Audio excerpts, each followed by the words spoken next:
आप सभी को जय मसीह की एक बार फिर से मैं आप सभी का स्वागत करता हूं ऑनलाइन बाइबल क्लास में।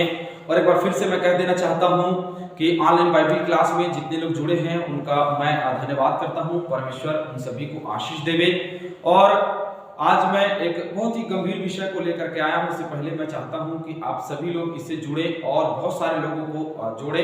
और मैं सर्वप्रथम धन्यवाद करता हूं आप सभी लोगों का जिन्होंने प्रार्थना किया कि हमारे खरसिया का और सरिया का मीटिंग जो है वो बहुत अच्छे से हो सका। और आप सभी ने प्रार्थना किया, आप सभी का धन्यवाद करते हैं। और ऐसे निरंतर आप प्रार्थना करते रहिए। और भी आने वाले दिनों में मीटिंग्स में हमको जाना है तो आप निरंतर प्रार्थना करते रहें। और एक गंभीर विषय को मैं लेकर के आया हूं, क्योंकि ये एक गंभीर विषय इसलिए भी है क्योंकि हम सब जानते हैं कि इन दिनों में महामारियां चल रही हैं, इन दिनों में बाढ़ की स्थितियां हैं, इन दिनों में जो है वो फसल जो है हो नहीं पा रहा है अच्छे से। और इन दिनों में सूर्य की रोशनी, सूर्य का तपन, ये मौसम, ये सब कुछ बदला हुआ है। तो ये क्यों बदला हुआ है, किस कारण बदला हुआ है, ये महामारियां क्यों हैं, हम सब जो लोग मसीह के करीब में हैं वो जानते हैं। लेकिन जो मसीह से अलग हैं मैं उनको बता दूं, ये इसलिए हो रहा है क्योंकि हमारा परमेश्वर चाहता है कि सारी चीजें हों और अंत का दिन बहुत ही नजदीक है। लिखा है मत्ती रचित सुसमाचार और उसके 3 अध्याय 10वें पद को मैंने क्लास में लिया था और मैं एक बार फिर से बताना चाहता हूं, मन फिराओ क्योंकि अंत का दिन निकट है। तो वो अंत का दिन कितना निकट है हमने देखा। 2000 वर्ष बीत चुके हैं, 2020 वर्ष बीत चुके हैं, लेकिन वो अंत का दिन अभी तक नहीं आया है। लेकिन अंत के दिन के लिए बहुत सारी बातें हैं जो कही गई हैं। और अंत के दिन के लिए बहुत सारी भविष्यवाणी की गई कि ऐसे अंत का दिन होगा और इस प्रकार से अंत का दिन होगा और ऐसा होगा वैसा होगा। लेकिन कुछ बातें हैं जिसको मैं आपके बीच में रखना चाहता हूं। यीशु के आगमन के विषय में कुछ भविष्यवाणियां हैं जिसको आज हम अध्ययन के रूप में देखने वाले हैं। आज की सुबह मैं आप सभी को बताना चाहता हूं, आज की सुबह हम उस अध्ययन को देखने वाले हैं। और आज दिन भर के लिए एक विशेष वचन है आप सभी के लिए। और सोमवार से हमारा क्लास जो है आगे चलेगा। कल रविवार है, संडे है, और कल की आराधना हमारी 10:30 बजे आप सभी के लिए लगाई जाएगी। ये मन में सवाल है हर एक लोगों का कि यीशु के दूसरे आगमन का क्या है, यीशु के दूसरे आगमन का क्या है। लोग यीशु के दूसरे आगमन के लिए बहुत सारे सवाल करते हैं कि किस प्रकार से होगा, कब होगा। और प्रभु यीशु मसीह ने कहा था कि इन दिनों में होगा, तो वो दिन कब आएगा और किन किन बातों से वो आएगा और कैसे हमको चिन्ह दिखाई देगा, ये सारी बातें हम देखते हैं। लेकिन कुछ बातें हैं जो बाइबल में प्रभु यीशु मसीह के भविष्यवाणी के बहुत सारे लोग ये भी कहते हैं, बहुत सारे लोग यह भी कहते हैं कि प्रभु यीशु मसीह का आगमन तो हमें नहीं लगता कि कब होगा, लेकिन जब होगा तब होगा। दुनिया जो है वो जब नष्ट होगी तब होगी, जो कुछ बातें होंगी सो होंगी। लेकिन हम सिर्फ एक ही बात को जानते हैं और वो है हम और हमारा जीवन। और हम और हमारे जीवन में हम पूरी दुनिया, पूरा समय हम उसी में व्यतीत करते हैं। मेरे और आपके लिए सिर्फ चिन्ह और चमत्कार और चंगाई सिर्फ इतना ही नहीं है। मेरे और आपके लिए सिर्फ आराधना जाना, आराधनालय में शामिल होना इतना ही नहीं है। मेरे और आपके लिए सिर्फ इतना ही नहीं कि हम दान दें, भेंट दें और इस प्रकार से प्रभु यीशु मसीह को प्रसन्न करें या परमेश्वर को हम प्रसन्न करें। मैं सिर्फ इतना कहना चाहता हूं आज के दिन में आप सभी लोगों से कि हम उन बातों को यहां रख रहे हैं जो भविष्यवाणी की गई है प्रभु यीशु मसीह के दूसरे आगमन की। चलिए हम थोड़ी सी झलकी देखते हैं। इसको नबियों के द्वारा बताया गया है, कई नबियों के द्वारा बताया गया है, लेकिन मैं बहुत ही थोड़े से देखूंगा।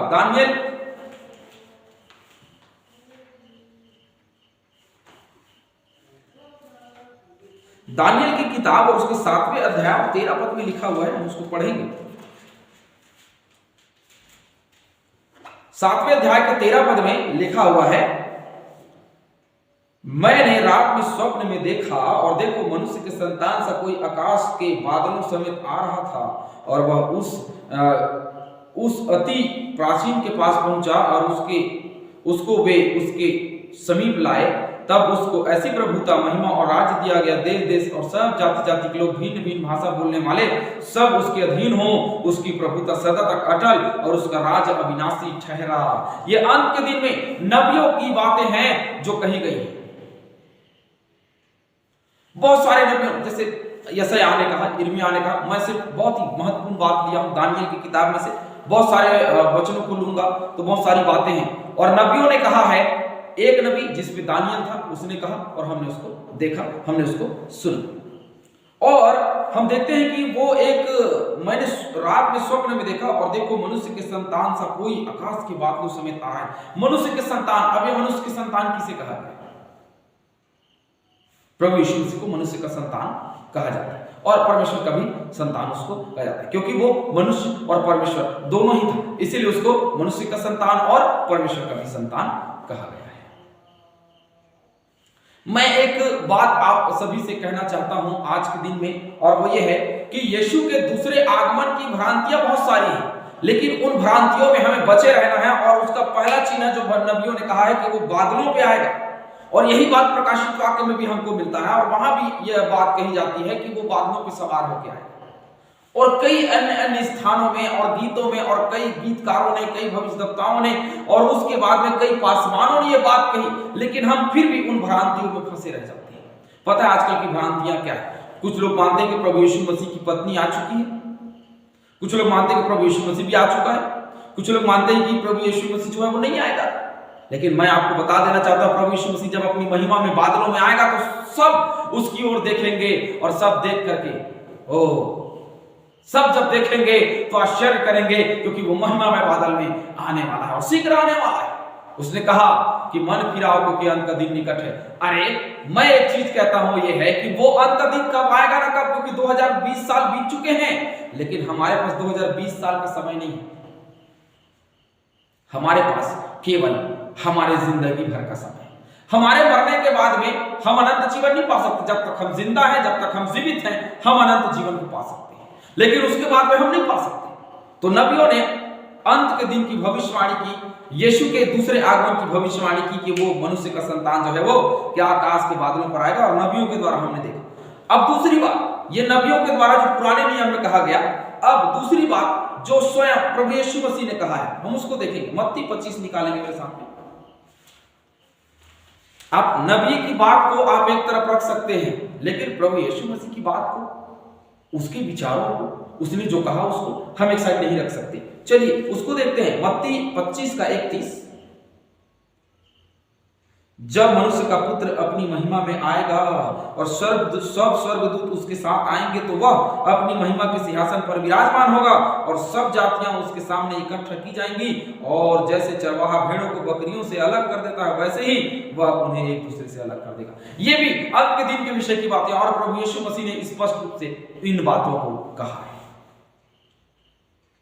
और कहा कि अंत का दिन जो है वो निकट है, बहुत करीब है, और ऐसा होगा कि मनुष्य का पुत्र अपनी महिमा में, खुद प्रभु यीशु मसीह ने कहा कि मनुष्य का पुत्र अपनी महिमा में जब आएगा तो स्वर्गदूत उसके साथ आएंगे। बहुत सारे स्वर्गदूत बादलों पर दिखाई देंगे, स्वर्ग से उतरेंगे, और लोग उसको देखेंगे। और मन फिराव को अंत का दिन निकट है, बहुत ज्यादा दिन नहीं है। चलिए प्रभु यीशु मसीह ने स्वयं इन बातों को वह कह रहा है, और यह भी कह रहा है कि सब जातियां उसके सामने इकट्ठा की जाएंगी। सभी जातियां, चाहे वो कोई भी हो। लोग बोलते हैं कि मैं तो क्रिश्चियन हूं, मैं तो मसीही हूं, मैं तो विश्वासी हूं, क्योंकि प्रभु यीशु मसीह को मैं जानता हूं, तो मैं ही खड़ा होऊंगा। सबको खड़ा होना है। या कुछ लोग ये भी सोचते हैं कि मैं दंड से बचा रहूंगा, इसलिए मैं वहां पेश ही नहीं होऊंगा, मुझे तो प्रभु यीशु मसीह अलग से टिकट देगा, विशेष टिकट देगा, जिससे मैं अंदर चला जाऊंगा, जिससे कोई नहीं रोकेगा, है ना। जैसे लॉकडाउन के समय में क्या दिया जाता था, स्पेशल पास दिया हुआ है ना, कि कोई जॉब वाले हैं, कोई मेडिकल वाले हैं, किसी को जरूरत है, तो एक विशेष जो है वो पास दिया जाता था, जो इधर से उधर आवागमन का एक साधन मात्र कार्ड होता था। लेकिन वहां जाने के लिए कोई अलग से साधन कार्ड नहीं है। लॉकडाउन तो लॉकडाउन, वहां फिर कुछ नहीं होने वाला। महामारियां आएंगी, आती रहेंगी, जिस दिन हम मरे उसके बाद में हमारे लिए स्वर्ग में जाने का स्थान खत्म हो जाता है। लेकिन मरने से पहले अपनी जिंदगी में कुछ काम करना जरूरी है। मैं एक बात आप लोगों को कहना चाहता हूं, और वो ये है, मेरी जिंदगी, मैं अपनी जिंदगी के विषय में बताता हूं, और मैं ये बताता हूं कि मैं सुबह जो है वो 5 बजे उठता हूं, है ना, सॉरी 4, कभी 4:30, कभी 5, मैं इतने टाइम में उठता हूं, और उसके बाद में उठ करके प्रार्थना करता हूं और बाइबल पढ़ता हूं, और उसके बाद में आप सभी के लिए वीडियो बनाने के लिए अध्ययन करता हूं। अध्ययन उसके बाद उठने के बाद में मैं तुरंत पानी भरने जाता हूं, और मैं क्लियर बोलता हूं पानी भरने जाता हूं क्योंकि यहाँ नल का साधन नहीं है चर्च के पास में। पानी भरने जाता हूं और उसके बाद में नाश्ता करता हूं। नाश्ता करने के बाद में फिर से मैं यहाँ आ जाता हूं और वीडियो बनाने लग जाता हूं, और मैं दोनों टाइम के लिए वीडियो बनाता हूं, वो भी कल दूसरे दिन के लिए, दोनों समय के लिए मैं वीडियो बनाता हूं। और वीडियो बनाने के बाद में आगे मेरा जिंदगी जो है दोपहर में खाना पीना खाया, नहाया धोया, और उसके बाद में फिर से रात्रि में कहीं मीटिंग है तो ठीक है, नहीं है तो फिर उसके बाद में हम सो जाते हैं, फिर से सुबह उठते हैं। ये दिनचर्या में है, और मैं आपको ड्यूटी करने वाले की दिनचर्या बता रहा हूं, और वो जो संसार में है ये तो मैं हूं उसकी दिनचर्या। लेकिन ये उन लोगों की मैं दिनचर्या बता रहा हूं जो लोग संसार में हैं, जो लोग शैतान की ओर हैं, और जो लोग शैतान की ओर हैं उनके लिए भी, और जो लोग नौकरी वाले हैं, ड्यूटी वाले हैं, उनके लिए भी, सबके लिए मैं एक बात कहना चाहता हूं, और वो ये कि वो सुबह उठते हैं, सुबह उठ करके फ्रेश हुआ, मुंह धोआ, नहाया धोया, उसके बाद में खाया पिया, ड्यूटी चले गए, ड्यूटी से लौट करके आया, थोड़ी देर टीवी देखा, टीवी देखने के बाद में परिवार से बातचीत हुई, फिर खाना खाया, सो गए। और ये रूटीन डेली चलता रहता है। और 1 साल 2 साल 3 साल 30 साल 40 साल 50 साल 60 साल अंत में मरने का दिन आ जाता है। और जब मरने का दिन आता है तो पीछे मुड़ करके देखते हैं कि हमने क्या पाया, जिंदगी में क्या किया, तो पता चलता हमने जिंदगी में कुछ नहीं किया, वही किया जो सब करते आए। हालेलुया। महात्मा गांधी जी ने एक विशेष कार्य किया जिसको लोग याद करते हैं। हमारे बहुत सारे आजाद हमारे हिंद के फौज रहे जिनको हम याद करते हैं। हमारे बाइबल में बहुत सारे ऐसे विश्वासी हैं और बहुत सारे ऐसे योद्धा हैं जिनको हम याद करते हैं। अब्राहम हो गया, मूसा हो गया, उसके बाद में एलिया हो गया, उसके बाद में दानियल हो गया, उसके 3 मित्र हो गए, और यूना हो गया, और उसके बाद में चेले हो गए, पौलुस हो गया, स्तिफनुस हो गया। इन सारे लोगों को हम याद करते हैं, लेकिन हम उसमें एक और उदाहरण याद करते हैं जिसको जो पाप में फंसा और जो अपराध में फंसा और मार डाला गया, दाऊद, उसके बाद में सुलेमान वगैरह वगैरह, हम बहुत सारे लोगों को याद करते हैं और उनके साथ में उदाहरण हमारे जीवन में रखते हैं। ये सब मिट्टी में मिल गए, हम सब एक दिन मिट्टी में मिल जाएंगे, लेकिन वहां जाने से पहले अंत के दिन में प्रवेश करना जरूरी, क्योंकि वो बादलों पे आने वाला है। चलिए तीसरी बात, इसको पौलुस ने पहले से बता दिया था, पौलुस ने भी बता दिया था। चलिए देखते हैं पहला तीमुथियुस 6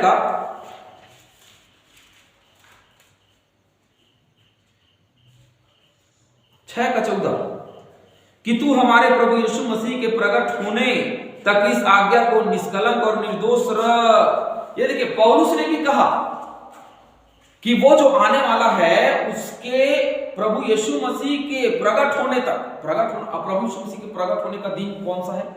उसके दूसरे आगमन का दिन, उसके प्रकट होने का दिन है। अच्छा, इसके बाद इसको स्वर्गदूतों ने पहले से बता दिया था। देखिए, इसको स्वर्गदूत ने भी बताया था। अब कहां बताया था? चलिए देखते हैं, प्रेरितों के काम। नबियों ने बताया, प्रभु यीशु मसीह ने बताया, पौलुस ने पहला तीमुथियुस 6:14 में बताया कि वो उसका दिन प्रकट होने वाला है, उसका अंत का दिन आने वाला है। और प्रभु यीशु यूहन्ना बपतिस्मा दाता ने मत्ती रचित सुसमाचार 3 अध्याय 10वें पद में साफ तौर पे कहा उसके अंत के दिन के विषय में। और उसके बाद में हम देख रहे हैं कि पौलुस ने कहा, और उसके बाद में आप देख रहे हैं कि स्वर्गदूतों ने बताया। प्रेरितों के काम 1, प्रेरितों के काम 1 10 और 11 पद में हम देखते हैं, वहां लिखा हुआ है, उसके जाते समय जब वे आकाश की ओर ताक रहे थे तो देखो 2 पुरुष श्वेत वस्त्र पहने हुए उनके पास आ खड़े हुए। 2 पुरुष आ खड़े हुए हैं उन लोगों के पास में जो प्रभु यीशु मसीह के जी उठने का इंतजार कर रहे थे, और उन्होंने देखा और वे सब वहां एकत्र हुए थे। और उसके बाद में और उनसे कहा, हे गलीली पुरुषों, तुम क्यों खड़े आकाश की ओर देख रहे हो? यही यीशु जो तुम्हारे पास स्वर्ग में उठा लिया गया है, जिस रीति से तुमने उसे स्वर्ग को जाते देखा है उसी रीति से वह फिर आएगा। ये दूसरे आगमन की भविष्यवाणी कर रहे हैं। कौन लोग? ये 2 दूत जो श्वेत वस्त्र पहने हुए हैं, वो लोग। तो हमने 4 बातों में देखा और बहुत सारी बातें, लेकिन मैं बस थोड़ा सा ही लेना चाह रहा हूं। ये 4 बातों में हमने देखा है कि किस प्रकार से मनुष्य का पुत्र जो है वो बादलों पे अपनी महिमा में सवार होकर के आएगा, और ये यीशु के दूसरे आगमन की भविष्यवाणी, और पूरी बाइबल भरी हुई है। यीशु मसीह के दूसरे आगमन की भविष्यवाणी से पूरी बाइबल भरी हुई है। लेकिन मैं 4 प्रमुख बातें लेकर के आपके बीच में आया था और मैं आपसे ये कहना चाहता हूं आज के दिन में प्रभु यीशु मसीह जब भी आए, लेकिन हमारी जिंदगी पहले खत्म हो जाएगी, हम पहले मरेंगे। उस दिन का इंतजार मत करिए, अरे प्रभु आएगा, हमारे जीवते आए तो ठीक, मरने के बाद में हमारी क्या जिंदगी। अगर मरने के बाद में कोई जिंदगी नहीं होती और मरने के बाद में कोई न्याय नहीं होता तो पूरा धर्म, पूरा समाज, पूरी दुनिया मोक्ष की बात नहीं कर रही होती। मोक्ष की बात अगर हो रही है, उद्धार की बात अगर हो रही है तो उद्धार भी है, मोक्ष भी है और हमारे मरने के बाद हमारा न्याय भी है, क्योंकि हर एक धर्म ग्रंथ कहती, केवल हमारा धर्म ग्रंथ, हर एक धर्म ग्रंथ कहती है कि मोक्ष जो है, न्याय जो है, अंत का दिन जो है एक दिन आएगा और सब पापियों को एक दिन लेखा देना पड़ेगा और सब लोगों को एक दिन लेखा देना पड़ेगा अपने गुनाहों का, अपने अपराधों का। और कई दफा हम देखते हैं कि लोग जो हैं वो मोक्ष की प्राप्ति के लिए बहुत कुछ करते हैं, लेकिन मोक्ष की प्राप्ति के लिए केवल एक ही रास्ता है जो बताया गया, और कहीं नहीं, एक ही रास्ता बताया गया और वो प्रभु यीशु मसीह। कहा तुम उद्धार पाओगे, यूहन्ना रचित सुसमाचार और उसका 3 अध्याय 16 पद। बहुत ही असाधारण सा ये वचन है और बहुत ही सिंपल सा ये वचन है, बिल्कुल जो बात क्लियर हुई कि परमेश्वर ने जगत से ऐसा प्रेम रखा कि उसने अपना इकलौता पुत्र दे दिया कि जो कोई उस पर विश्वास करे, जो कोई यीशु मसीह पर विश्वास करे, उसके अंतिम दिन पर विश्वास करे, उसके आखिरी दिन पर विश्वास करे, वो नाश न हो परंतु अनंत जीवन पाए। तो अनंत जीवन पाना है, अनंत प्रभु मैं अनंत जीवन पाने के लिए क्या करूं?